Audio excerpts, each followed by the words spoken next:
Punishing savers is the name of the game in recent years. Hurt the citizens and destroy their desire to excel and plan for the future. Central banks have embarked on a journey far more detrimental than a typical villain. These villains wear suits and ties and are applauded in the mainstream media. With the introduction of negative interest rates, a completely new avenue of wealth destruction has been created, and the results of which are already clearly visible. You came here for the truth, so let me unveil that for you. Today we are going to look at this experiment of the first country to implement negative interest rates and discuss what has happened. Beginning with this article, though, to lead up to that, the U.S. government collects $3.27 trillion with a T, trillion in taxes in fiscal year 2016.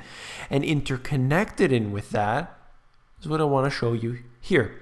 The government ran a $587 billion budget deficit for the just completed fiscal year, a 34% spike over last year. Okay, so what we have is trillions of dollars being brought in taxation, at the same time running a $587 billion deficit. Nothing can be done to make this change. There's a trend. Consistently more tax revenue coming in, simultaneously enjoying a larger budget deficit. And these deficits are something that will have an impact, and already does have an impact on the government, on the economy. You cannot continue this forever. These deficits absolutely do impact what we see today. And the more money that is brought in through taxation does not benefit the individual citizen in any way. Even the indirect way, where more money is going to the government, so then the government would spend more on infrastructure, let's say, that isn't happening. Because you can see the economy is getting worse. More money coming in through taxation, economy is getting worse. People need to realize that if you probably lower the taxes, you would then have a boost to the economy, because all of a sudden individuals, they start seeing that directly, and those tax cuts would in fact boost everything in the system. That's not going to happen. So we're going to move on here. Let's look at this. As the chart shows, and you can see that here in this article if you're interested, lower interest rate costs have coincided with significant rise in capital income. The wise men point out that, quote, lower rate expenses are one of the reasons why equity income has risen more than disposable income, thus adding to increased inequality. And who are we talking about? That's right, Denmark. In other words, Denmark's poorest have missed out on the gains in asset prices fueled by years of cheap money printing, negative interest rates, any sort of game that these central bankers are willing to play. The return on Denmark's benchmark equity index has exceeded 120% since rates first went negative in mid-2012. So this is the pioneer country. I want to say hello to all my friends out there in Denmark. The argument that monetary easing exacerbates inequality is not new. Hello, I've been saying that for years, and is far from settled. And according to this study done by this Brussels think tank, noted that low interest rates, asset purchases, and other accommodative monetary policy tends to increase asset prices and therefore benefit the wealthier segments of the society, at least in the short term. When you print money, when you decreased the interest rates, whether negative or very low, and then you engage in all of this other TARP type bailouts and everything else, it's always the richest of the rich who benefit.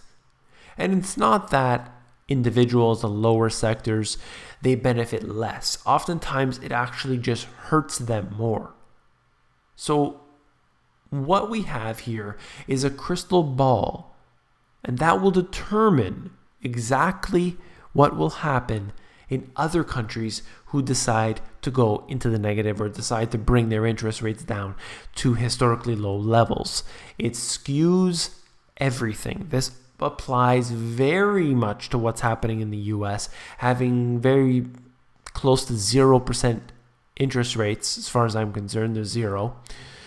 And real interest rates in all of these countries, it needs to be understood that when you factor in for the actual real figures out there, when you look at inflation rates, the real levels are in fact into the negative. But we're just going by central bank numbers at this time, where they actually go into the negative, trying to boost the economy. Now, this policy doesn't work. It never has worked.